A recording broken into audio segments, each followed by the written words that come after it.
한참 주가를 날리고 있는 MC 겸 개그맨 정형돈이라는 분이 갑자기 이제 나는 모든 방송을 다 중단하겠다. 그 이유가 뭐냐 하니까 이제 이 불안장애라는 병 때문이라는 겁니다.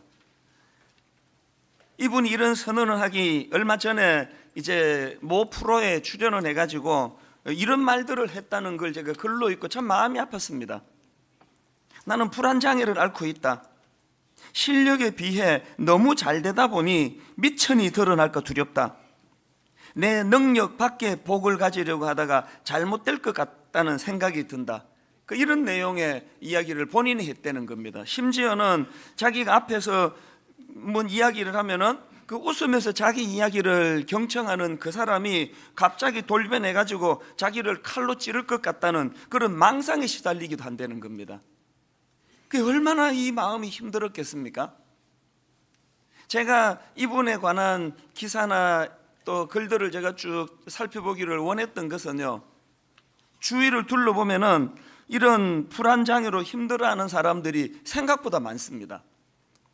보건복지부에 따르면은 2014년도를 기준으로 우리나라에서 불안장애를 겪고 있는 사람이 무려 12.3%, 그러니까 우리나라뿐 100명 중에 12명이 넘는 사람들이 정형돈이라는 이분과 같은 지금 증상을 가지고 있다는 겁니다. 이것도 놀라운데요, 이 수치는 지난 5년 전에 비해 가지고 무려 28.4%나 증가한 수치라는 거예요. 지금도 이 불안장애를 앓고 있는 분이 굉장히 많은데 점점 많아지고 있는 상황이라는 겁니다.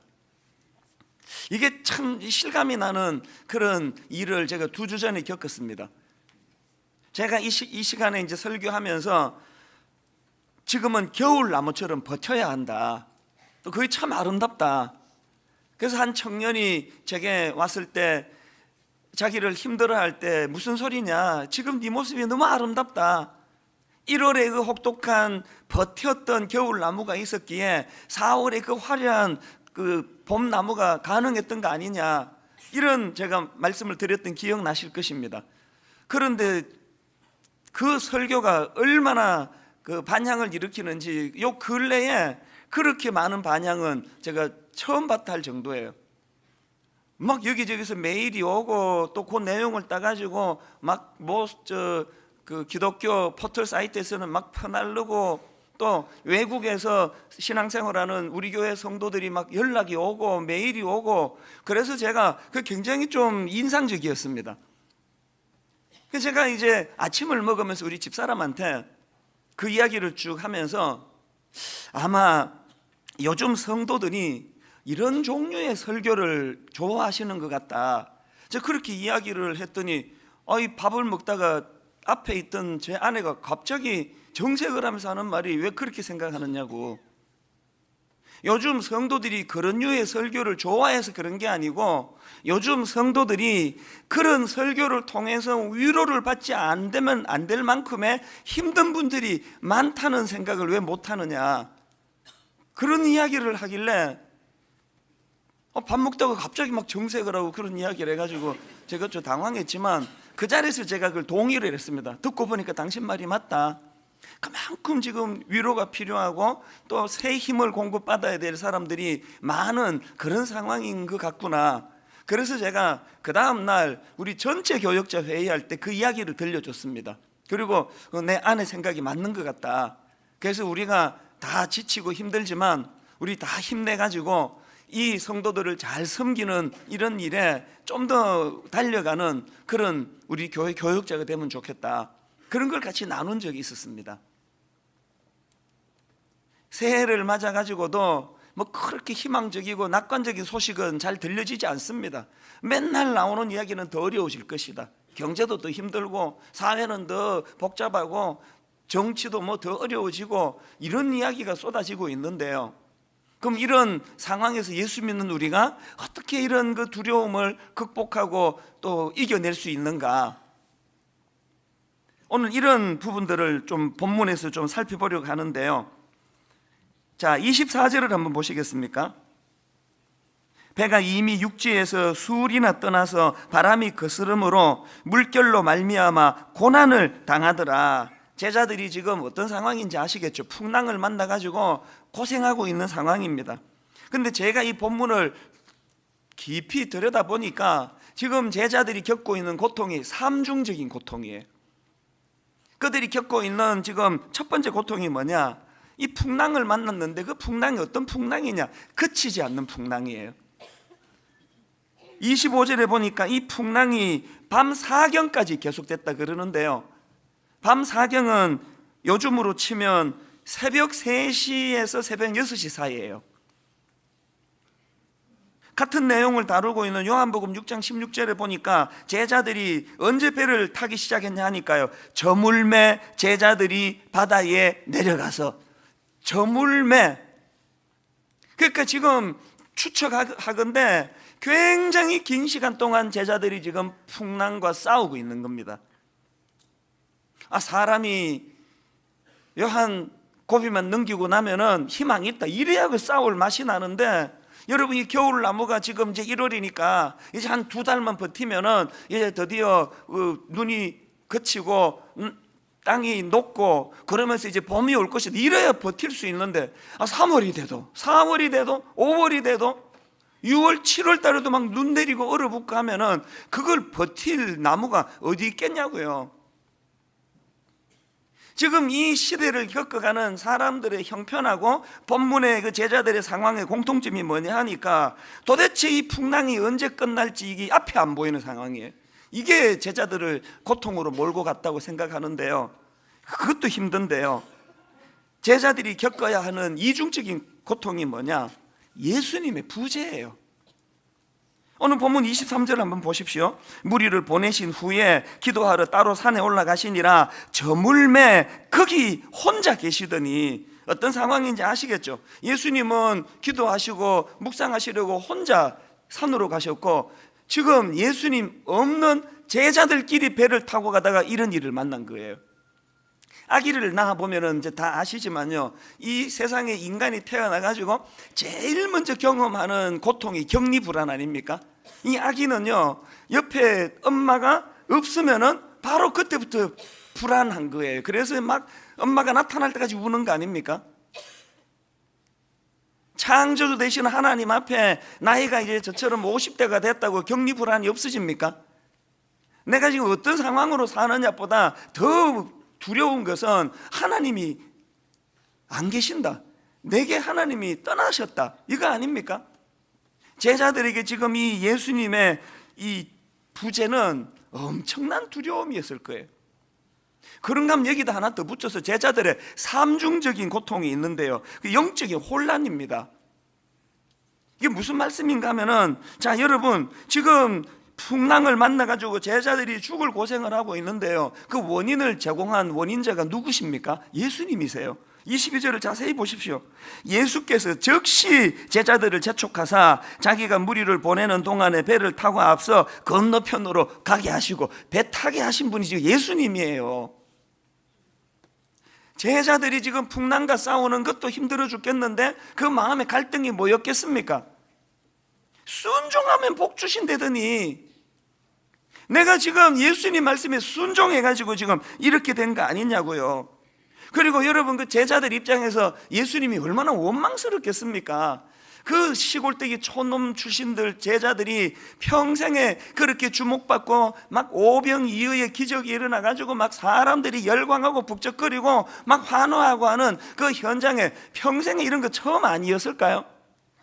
예수님만 아니면 그 추억의 자리에서 밤새도록 그렇게 그냥 영웅 대접을 받으면서 멋진 하루를 보낼 수 있었는데, 예수님이 계속 채근하면서 즉시 제자들을 재촉하면서 데리고 가는 바람에 그 광야에서의 축제의 밤은 물거품처럼 사라지고, 괜히 예수님 말씀에 순종했다가 죽을 고생을 지금 풍랑을 만나서 하고 있으니까, 이게 지금 사람이 고생을 해도요, 명분이 있고 이유가 있으면은 그 견딜 만한데, 이런 경우는 이거 정말 이거 재미없는 거 아닙니까?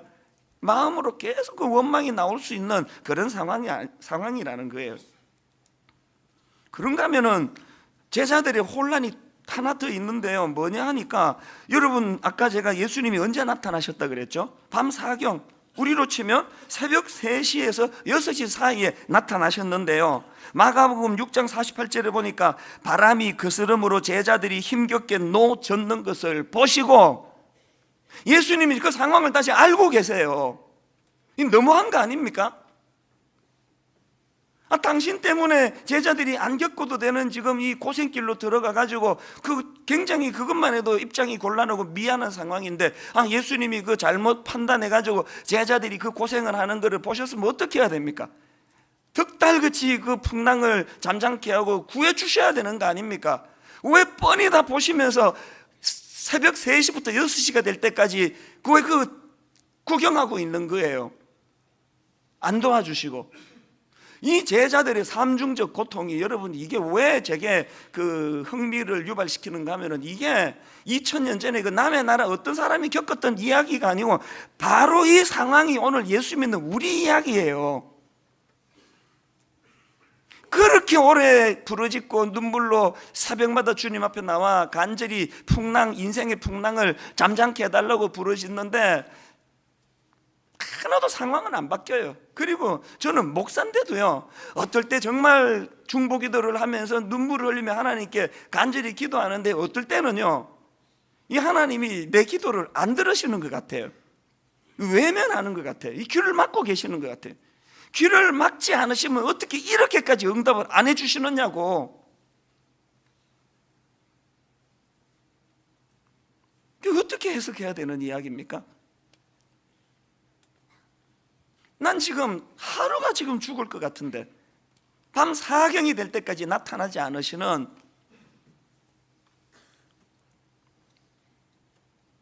저는 오늘 새해는 밝았지만 달력은 새 걸로 갈았지만 상황은 하나도 바뀐 거 없는, 그저 가슴은 답답하고 우리 자식들 장래를 생각하면 눈물밖에 나지 않고, 이런 답답한 마음을 가지고 한 해를 시작하는 성도님들이 계시다면, 저는 오늘 이 본문의 이 문제 제기들을 살펴보면서 여기서 이제 답을 찾아내야 될 거 아닙니까?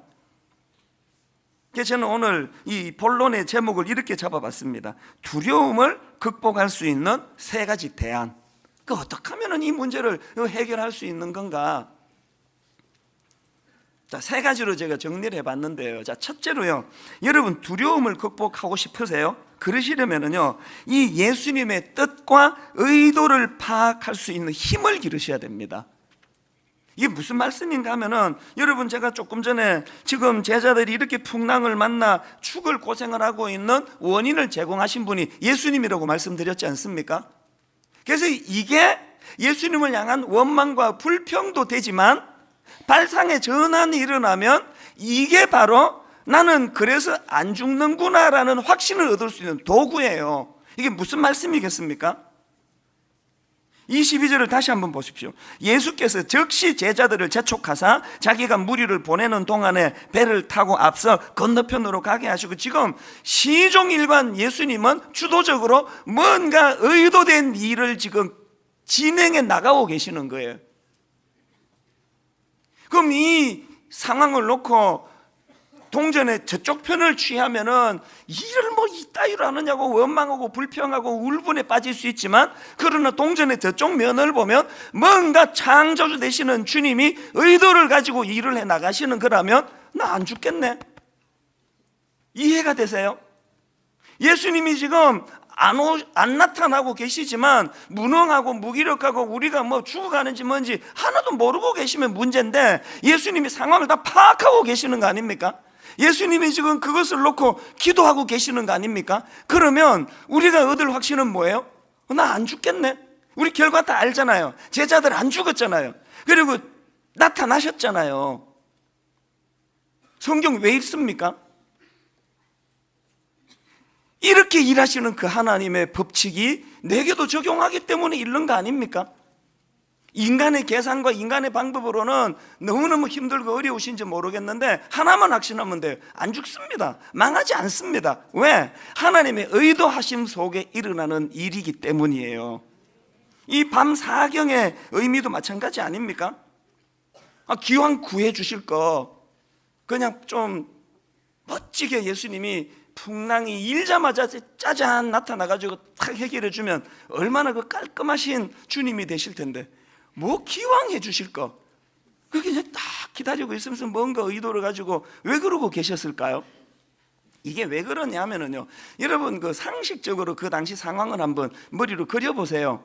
그 배에서 지금 풍랑을 만난 제자들 대부분이 어부 출신이 어부.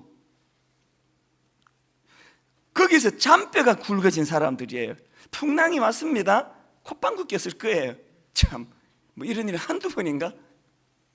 그러고 있는데 예수님이 급하게 그냥 산에서 막 뛰어와가지고 풍랑아 잠잠하라 그랬으면요 결과 뻔합니다.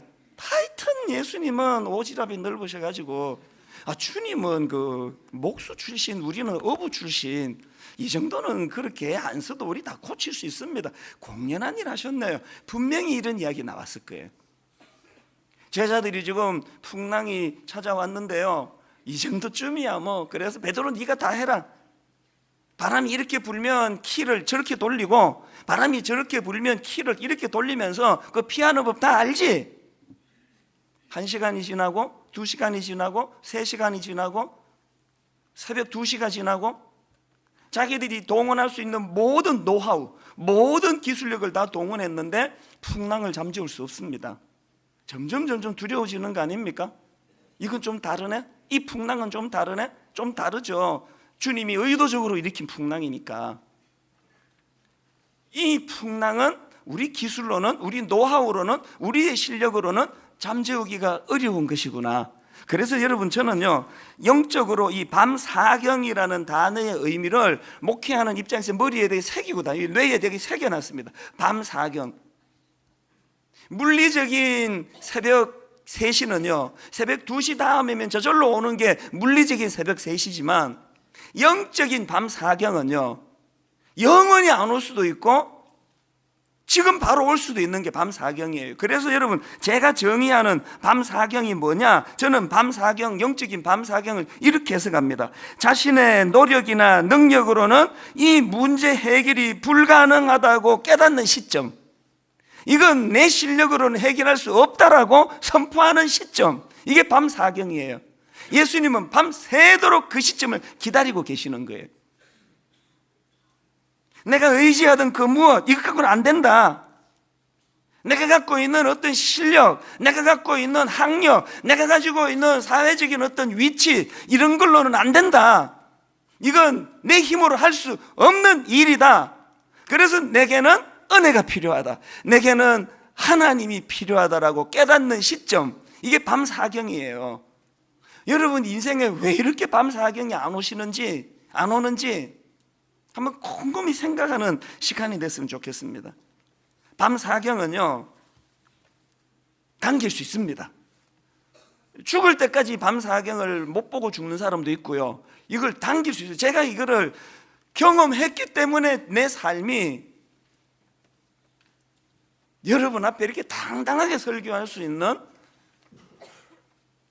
명분이 되는 거 아닙니까? 내 인생은요 50살을 전후로 해가지고 50 이전과 50 이후로 나눌 수 있습니다. 50 이전에도 저 예수 믿었거든요. 50 이전에도 저 분당 우리 교회 담임 목사였고, 그때 50살이 제 기억으로 2만 명을 넘어서던 그 시점이에요. 그런데 여러분 많이 두려웠습니다. 어떤 의미에서 제가 그 정형돈이라는 그 개그맨에게 관심이 갔던 이유는요, 그 불안한 마음이 딱 저의 50 이전의 내면 세계였거든요. 실력에 비해 너무 잘 되다 보니 미천이 드러날까 두렵다. 이게 정형돈 씨가 했는지 이찬수 목사인지 헷갈리는 거 아닙니까? 내 능력 밖의 복을 가지려고 하다가 잘못될 것 같다는 느낌이 든다. 이게 딱 제 마음이었습니다. 신학교 다닐 때 실력도 별로 없던 제가, 주목도 못 받던 제가 이렇게 어마어마한 교회를 이끄는 담임 목사가 되니까 행복하기보다 두려운 거예요. 그러나 여러분 저는 어느 장로가 당에다가 나 푹 찌를지 모른다, 나 그런 생각은 한 적이 없습니다. 여러분 제 인생에요 몇 번의 밤사경이 있었습니다. 한 번만 있은 게 아니고 그런데 목회자로서 내 인생에 50살이 내 인생에는 밤사경이에요. 어떻게 이런 일이 가능했느냐 하면은요, 이사야 55장 8절 9절 말씀이에요. 내 생각이 너희의 생각과 다르며 내 길은 너희의 길과 다름이니라. 여호와의 말씀이니라. 이는 하늘이 땅보다 높음 같이 내 길은 너희의 길보다 높으며 내 생각은 너희의 생각보다 높음이니라. 그 하나님의 생각이 내 생각보다 크고 위대하시다는 걸 인정하면서 내 생각을 하나님의 생각 앞에 굴복시키는 훈련이 시작되면서부터 두려움이 없어지기 시작했습니다. 풍랑이 와도 하나님이 저를 다루시는 일인가 보다, 누군가가 저를 그냥 그렇게 못되게 굴어도 저는 그 사람이 밉지가 않아지는 기적 같은 일이 일어났습니다. 하나님이 저 사람을 통해서 어떻게 나를 다루시기를 원하시는가? 그래서 여러분, 우리의 이 낮음이 하나님의 그 높으신, 우리의 작음이 하나님의 크심 앞에 굴복되는 그 순간, 이게 밤사경이에요. 송구 영신 예배 때 인용해 드렸던 말씀 기억하십니까? 신명기 8장 12절 13절 내가 먹어서 배부르고 아름다운 집을 짓고 거주하게 되며 내 소와 양이 번성하며 내 은금이 정식되며 내 소유가 다 풍부하게 될 때에, 여러분 모두가 새해에 바라는 걸 이렇게 놀랍게 한 번에 다 적어놓는 구절이 쉽지 않습니다. 이걸 올해의 성구로 만들었더라면 얼마나 좋았을까라고 내 송구영신 예배 때 말씀드렸죠. 너무 좋아하시니까 한 번 더 읽어드릴게요. 네가 먹어서 배부르고 아름다운 집을 짓고 있던 집도 한 채 생기네 올해. 내 소와 양이 번성하며 내 은금이 정식되며 내 소유가 다 풍부하게 될 때에, 감추어진 그 다음 14절을 보시죠. 하나님의 시가 내 마음이 교만하여 내 하나님 여호와를 잊어버릴까 염려하노라. 인간은 저 상황이 꿈에도 그리는 축복의 상황인데 하나님의 시선은 너무너무 위험한 상황이라는 거예요. 이게 하나님의 생각과 우리의 생각의 차이예요. 신앙은요, 우리 생각을 내려놓고 우리 힘 의지하는 거 내려놓고 그 크신 하나님께 내가 굴복당하는 거, 이게 밤사경입니다. 여러분 인생에 밤사경이 빨리 앞당겨지는 은혜가 있기를 주님 이름으로 축복합니다. 자, 그런가 하면 두 번째로 이 두려움을 극복할 수 있는 두 번째 대안이 뭐냐? 예수님 부재에 대한 오해를 극복해야 된다는 거예요. 오해라는 겁니다.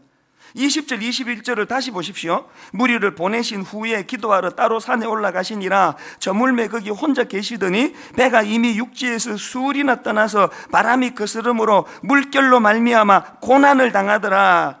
이 겉으로 보기에는 예수님이 지금 부재한 게 맞네요. 배에 예수님 안 계세요. 그러나 여러분 조금만 더 깊이 본문을 들여다보면요, 비록 예수님 몸은 그 배 안에 계시지 않지만 지금 예수님은 언덕 위에서 제자들의 상황을 파악하고 계세요. 그리고 더 중요한 거, 예수님은 그 고난 속에 있는 제자들을 위하여 기도하고 계세요. 갓난아기들의 그 시선의 결함이 뭐예요? 이 목도 잘 안 돌아가고요. 그래서 자기 시야로서 어머니를 담기가 어려운 게 갓난아기예요. 그래서 나이가 조금 더 들어가면은요, 이제 폭도 넓어질 뿐만 아니라 이제 철이 들어가면 지금 여기에 눈에 엄마가 안 보여도 이 시간에 어머니는 지금 부엌에서 설거지한다. 안 보이지만 엄마의 존재를 인식하기 시작하는 걸 철이 든다고 그럽니다. 여기서 조금 더 철이 들면은요, 지금 엄마가 집에는 안 계시는데 시장을 가셨는데 집에는 부재하지만 이게 내 인생의 어머니의 부재를 말하는 건 아니다. 격리 불안이 없어지는 거예요. 신앙이 그런 거예요.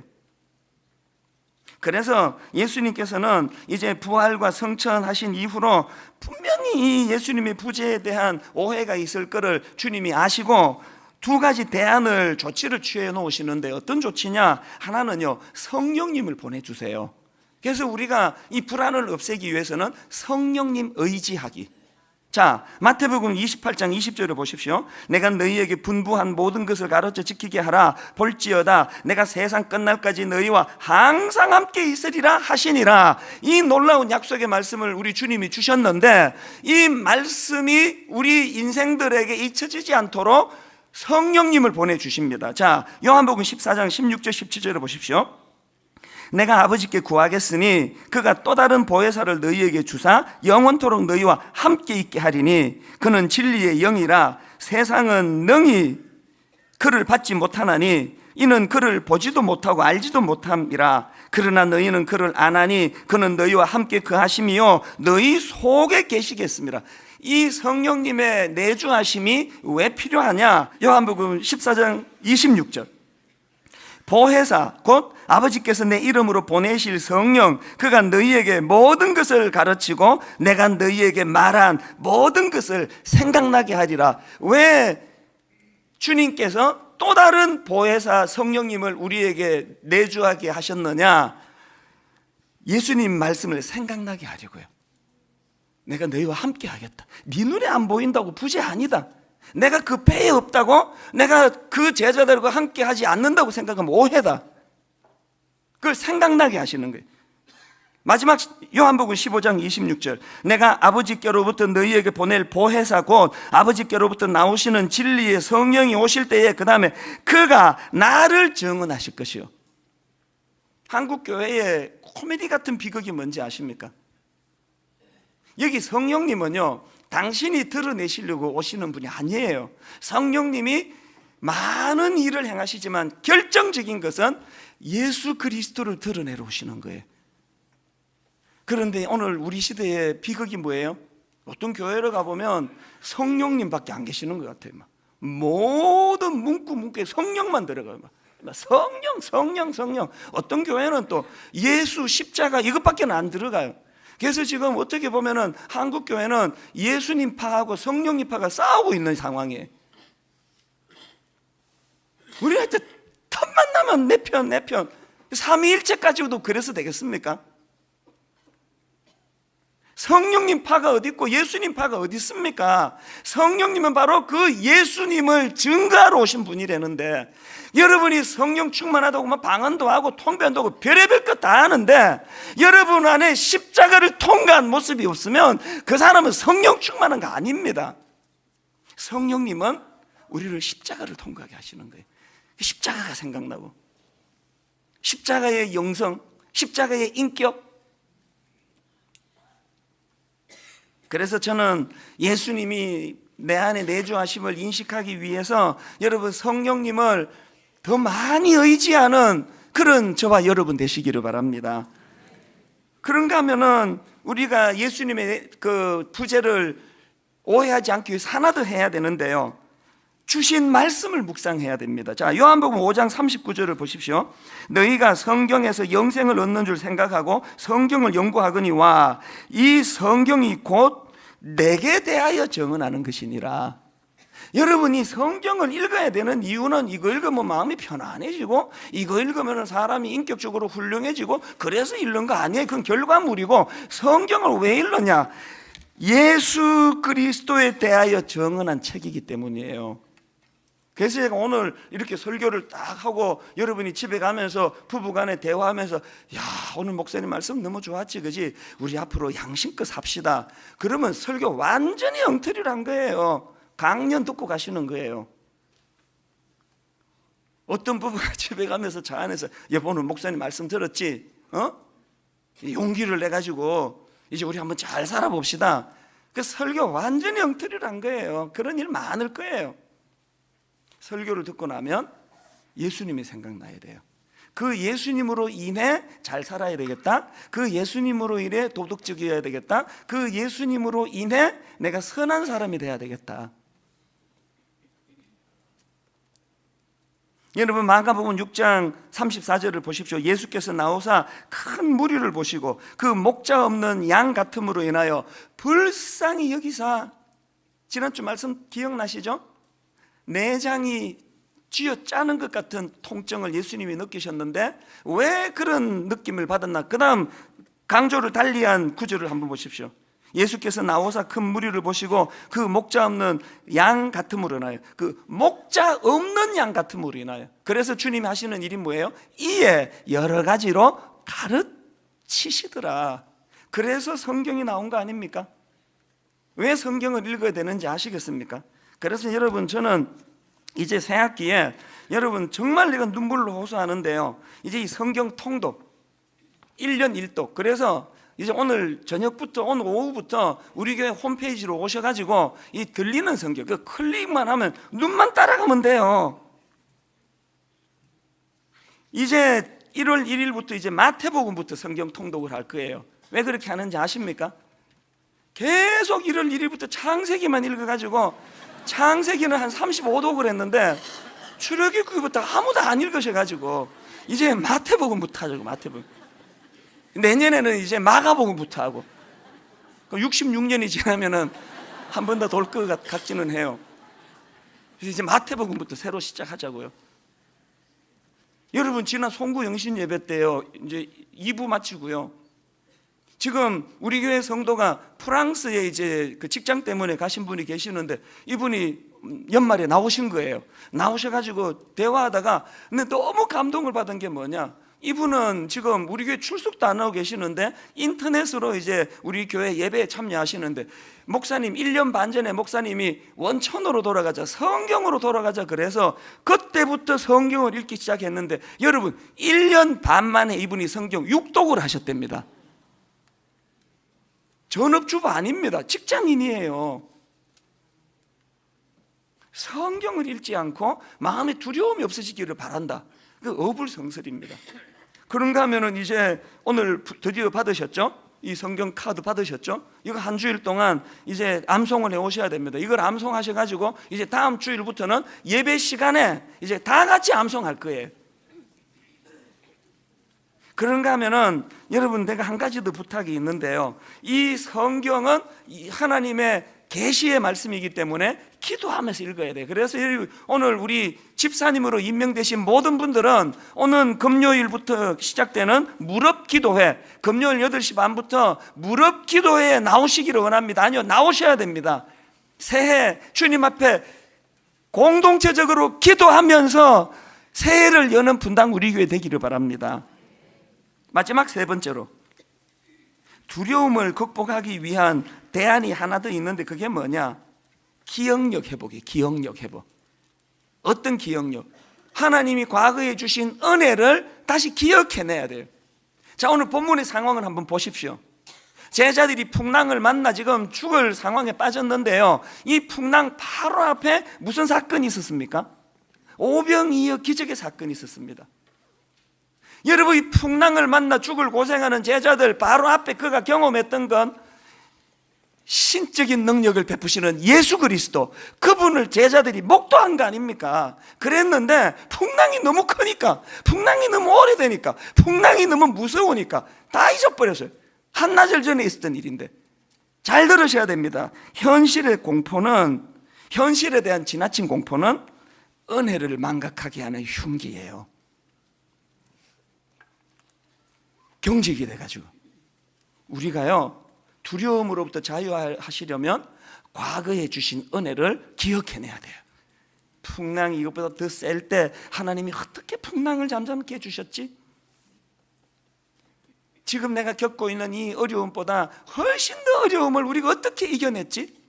그래서 여러분, 신명기서를 보면은 이 신명기서는요, 모세가 임종을 앞두고 자기 후대들에게 권면했던 설교 3편이 신명기예요. 그런데 여러분, 모세가 했던 이 설교 3편의 신명기서의 가장 큰 주제가 뭔지 아십니까? 기억하라요. 기억하라. 기억하라.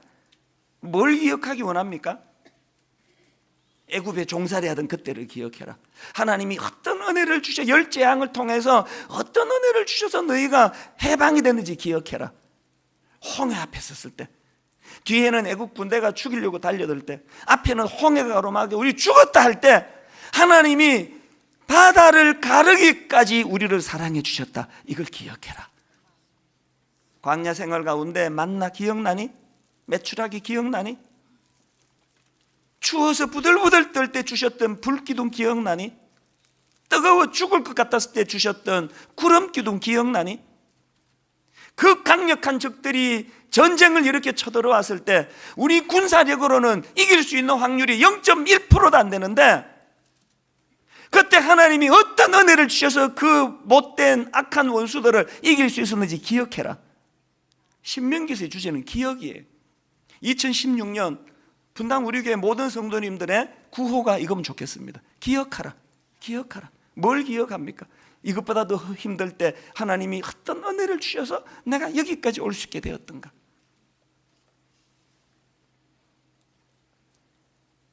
다윗이 기억력이 좋아가지고 대박난 인생 아닙니까? 골리앗이 죽이겠다고 달려드니까 군사훈련 받은 모든 사람이 벌벌벌 떠는데 그 어린애가 그 투구도 안 입고 돌멩이 몇 개 들고 나오니까 사람들이 너 정신 나가냐고 다 말리니까 이 다윗이 한 말은 딱 하나예요. 내가 옛날에 양을 지킬 때 이보다 더 어려운 거, 사자가 달려들고 곰이 달려들고 이것보다 훨씬 더 어려울 때 하나님이 어떻게 은혜를 주셔가지고 내가 살아났는 걸 내가 기억하는데, 나는 만군의 여호와 이름 하나면 됩니다. 그렇게 하고 나간 거예요. 제가 청년 집회할 때마다 늘 강조하는 게 이거 아닙니까? 다윗이 골리앗을 이긴 것도 대박이지만요, 다윗이 골리앗을 이긴 것도 기적이지만 다윗이 골리앗을 이긴 것보다 더 큰 기적은 그 어린 꼬맹이가 다윗이 골리앗에게 덤빈 거, 이게 더 큰 기적 아닙니까? 이미 다 알고 있어서 안 웃는 거예요. 재미가 없어서 안 웃는 거예요. 이제 설교를 끝낼 때가 돼서 안 웃는 거예요. 저는 여러분 가정의 자녀들이 이 기억하라, 그래서 젊을 때부터 도전정신을 가지고 야성을 가지고 골리앗 앞에 그냥 전쟁을 선포하고 기억하라, 기억하라. 여러분 지금까지 하나님 주셨던 은혜를 기억해내는, 그래서 그것이 능력이 되는 하나님의 사람들 되시기를 주님 이름으로 축복합니다. 결론을 맺으려고 합니다. 두려움은 언제 해결됩니까? 오병이어의 기적이 끝나고 사람들이 일부 남았습니다. 미련을 못 들쳐서 그랬겠죠. 그리고 그 다음날 예수님께 나아가니까 예수님이 이렇게 말씀하십니다. 요한복음 6장 26절, 예수께서 대답하여 이르시되 내가 진실로 진실로 너희에게 이르노니 너희가 나를 찾는 것은 표적을 본 까닭이 아니요 떡을 먹고 배부른 까닭이니라. 그러면서 주시는 말씀, 요한복음 6장 35절, 예수께서 이르시되 나는 생명의 떡이니 내게 오는 자는 결코 줄이지 아니할 터이요 나를 믿는 자는 영원히 목마르지 아니하리라. 오병이어의 떡 기적만 쫓아다니면 맨날 두려운 거예요. 떡 하나 얻어먹고 잠깐 기뻤는데 금방 두려워지는 거예요. 금방 허기가 느껴지는 거예요. 이게 딱 우리 신앙생활 아닙니까?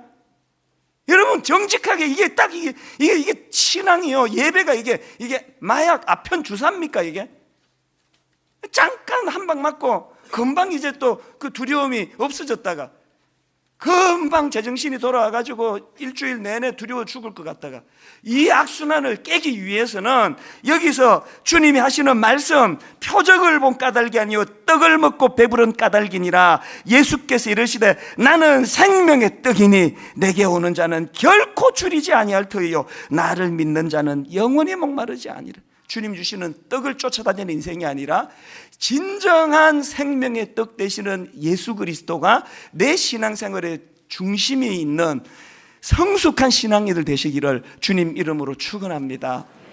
기도하시겠습니다. 하나님이 우리에게 주신 것은 두려워하는 마음이 아니요 오직 능력과 사랑과 절제하는 마음이니, 하나님 오늘 말씀이 이번 한 해를 두려움 없이 살아내는 하나님의 능력이 되게 하여 주시옵소서. 주님 앞에 작은 헌금을 드리려고 합니다. 이 헌금이 오병이어의 어린아이의 도시락이 되어서 이제 시작하게 되는 분립개척교회가 참으로 하나님이 기뻐하시는 아름다운 교회 하나가 태어나는데 우리의 이 작은 물질이 쓰임받게 하여 주시옵소서. 그렇게 인도하실 줄 믿고 감사드리옵고 예수님 이름으로 기도드립니다. 아멘. 오늘 말씀을 생각하시면서 우리 67번 찬양입니다. 힘들고 지쳐 낭망하고 넘어져 일어날 힘 전혀 없을 때에 가사를 생각하시면서 찬양하시겠습니다. 힘들고 지쳐 낭망하고 넘어져 일어날 힘 전혀 없을 때에 조용히 다가와 손잡아 주시며 나에게 말씀하시네. 여러분 이럴 때 없습니까? 나에게 실망하며 내 자신은 약해 자신 연약해 고통 속에 눈물 흘릴 때에 눈물 흘릴 때 예수님은 부재하지 않습니다. 못자국 난 그 손길 그 손길 눈물 닦아주시며 닦아주신 나에게 말씀하시네. 나에게 말씀 뭐라고 말씀하십니까? 너는 내 아들이라. 너는 내 아들이라 오늘날 내가 너를 낳았도다. 오늘날 내가 너를 낳았도다 너는 내 아들이라. 너는 내 아들이라 나의 사랑하는 내 아들이라. 사랑하는 내 우리 다시 한번 선포합니다. 힘들고 지쳐 낭망하고 넘어져 힘들고 지쳐 낭망하고 넘어져 일어날 힘 전혀 없을 때에 전혀 없을 때에 조용히 다가와 손잡아 주시며 조용히 다가와 손잡아주시며 나에게 말씀하시네. 나에게 말씀하시네 나에게 실망하며 나에게 내 자신 연약해 내 자신 연약해 고통 속에 눈물 흘릴 때에 눈물 흘릴 때에 못자국 난 그 손길 못자국 난 눈물 닦아주시며 눈물 닦아 나에게 말씀하시네. 나에게 말씀 뭐라 말씀하십니까? 너는 내 아들이라. 너는 내 아들이라 오늘날 내가 너를 낳았도다. 너를 낳았도다 너는 내 아들이라. 너는 내 아들이라 나의 사랑하는 내 아들이라. 사랑하는 내 아들이라 여러분 후렴부터 다시 한 번 더 찬양할 텐데요. 정말 하나님, 이게 오늘 이 사건이 무슨 어떤 나라에 예수님의 제자 몇 명이 겪었던 참 가슴 아픈 일인 이게 아니고, 이게 기록으로 남겨진 것은 내게 주시는 메시지가 있기 때문이에요. 아버지, 제가 지금 그 제자 그 자체입니다. 풍랑은 그칠 줄 모르고 언제 해결될지 기미가 보이지 않고 왜 내 인생에 이런 일이 찾아오는지 가슴만 답답한데, 하나님, 내 인생에 인식이 전환되기를 원합니다. 무슨 풍랑을 만나셨습니까? 우리 다 자리에서 일어나셔서 하나님, 오늘 이 예배가 밤 사경을 앞당기는 능력의 예배 되기를 원합니다. 마음을 가지고 후렴부터 이렇게 노래합니다. 너는 내 아들이라. 너는 내 아들이라 오늘날 내가 너를 낳았도다. 내가 너를 낳았도다 너는 내 아들이라. 너는 내 아들이라 나의 사랑하는 내 아들이라. 사랑하는 이게 어떻게 가능해졌습니까? 언제나 변함없이 언제나 변함없이 너는 내 아들이라. 너는 내 아들이라 나의 십자가 고통, 나의 십자가 해산의 그 고통으로 내가 너를 낳았으니 내가 너를 낳았으니 너는 내 아들이라. 너는 내 아들이라 오늘날 내가 너를 낳았도다. 오늘날 내가 너를 낳았도다 너는 내 아들이라. 너는 내 아들이라 나의 사랑하는 내 아들이라. 사랑하는 내 아들이라 성령이 오셨네. 성령이 오셨네. 성령이 오셨네 성령이 오셨네 내 주에 보내신 주에 보내신 성령이 오셨네. 오셨네 우리 인생 가운데 인생 가운데 신이 찾아오셔서 그 나라 꿈꾸게 하시네. 우리를 십자가 보인도 하시는 성령이 오셨네. 성령이 오셨네. 성령이 오셨네 성령이 오셨네 내 주에 주에 보내신 성령이 오셨네. 우리 인생 가운데 친히 찾아오셔서 그 나라 꿈꾸게 하시네. 허무한 시절 지날 때, 깊은 한숨 내쉴 때, 그런 풍경 보시며 탄식하는 분이 있네. 여러분 말씀을 기억하십시오. 고와 같이 너희를 버려두지 않으리. 내가 너희와 영원히 함께하리라. 아멘. 성령이 오셨네. 성령이 오셨네. 내 주에 보내신 성령이 오셨네. 우리 인생 가운데 친히 찾아오셔서 그 나라 꿈꾸게 하시네. 눌린 자, 갇힌 자, 자유함이 없는 자, 피난처가 되시는 성령님 계시네. 주의 영이 계신 곳에 참 자유가 있다네. 진리의 영이신 성령이 오셨네. 아멘. 성령이 오셨네. 성령이 오셨네. 내 주에 보내신 성령이 오셨네. 우리 인생 가운데 친히 찾아오셔서 그 나라 꿈꾸게 하시네. 마지막으로 전심을 다하여 성령이 오셨네. 우리를 십자가 앞으로 인도하여 주시옵소서. 내 주에 보내신 성령이 오셨네. 우리 인생 가운데 친히 찾아오셔서 그 나라 꿈꾸게 하시네. 그 나라 꿈꾸게 하시네. 그 나라 꿈꾸게 하시네.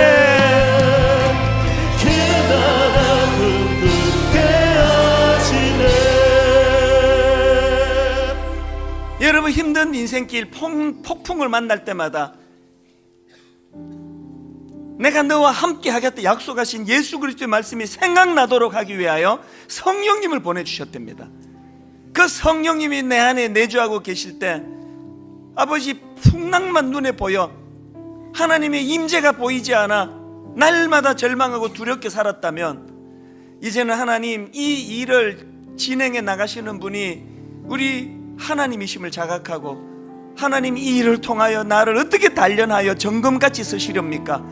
어떻게 하나님 연단하여 나를 정금같이 사용하시렵니까? 그 나라를 꿈꾸며 잃어버린 꿈을 회복하며 하나님 날마다 파도 안에 흐득이며 사는 1년이 아니라 이 파도를 주신 하나님의 뜻을 발견하고 꿈꾸는 한 해 되기를 주님 이름으로 축원합니다. 저를 따라 3번 큰 소리로 선포하고 우리 통성으로 새해 첫 예배 문을 이렇게 열어나가면 좋겠습니다. 저를 따라 선포합니다.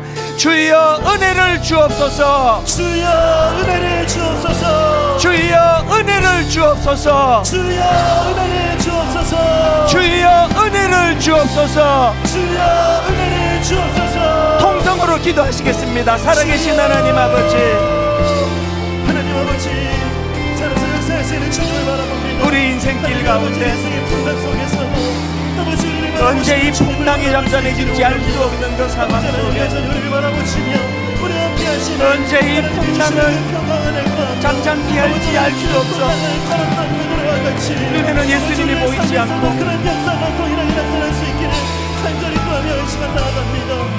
파도는 점점 거세져 오는 현실 앞에 성령님이 내 주님이 보내신 성령님이 내 안에 계심으로 바로 이 순간 내가 너와 함께 하겠다 말씀하신 주님의 말씀이 떠올려지는 놀라운 역사를 허락하여 주시옵소서. 하나님 아버지, 오늘도 주님의 은혜를, 주님의 말씀을 하나님 사모하며 의지하며 달려가기 원합니다. 그 주님을 바라볼 수 있기를 원합니다. 하나님 아버지, 이 시간 우리 함께 하시며 우리를 바라보시는 하나님을 향하여 믿음의 눈을 열게 하여 주시고 하나님 주님을 바라보며 주님의 생각을 얻게 하여 주시옵소서.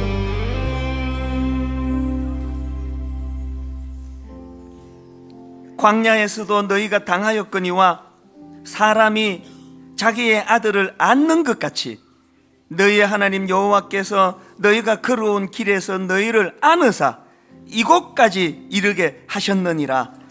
하나님, 우리는 참 미련해서 고생한 것만 생각하고 눈에 보이는 척박한 광야만 보이지만 영안이 열고 볼 때 가장 힘든 그 광야길은 하나님의 안아주심을 맛보고 경험하는 놀라운 특권을 누리는 것임을 알지 못했습니다.